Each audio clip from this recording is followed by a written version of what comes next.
Hello hello hello hello hello সবাইকে আবারও বলছি হ্যালো।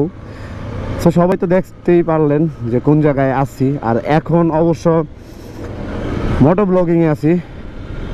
সো রাস্তা দেখে হয়তো বা অনেকেই পরিচিত হয়ে মানে চিনা ফেলেছেন যে কোন রোডে আছি। এটা আর আমার নতুন করে কোনো কিছু বলার লাগবে না। তো এইটা হলো যে মেরিন ড্রাইভ টেকনাফের রোড। অবশ্য টেকনাফ রোড ওই পাশেও একটা আছে। তো মেরিন ড্রাইভে এই প্রথম আমি আমার বাইক লয়ে যেতেছি।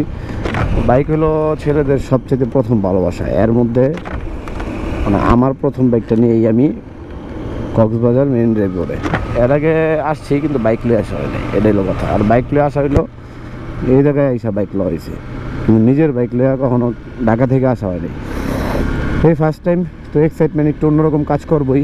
আর কথা হচ্ছে যে মেরিন ড্রাইভের রাস্তাগুলো আগে খুব ভালো ছিল, দুঃখিত এখন খুবই খারাপ, কারণ রাস্তায়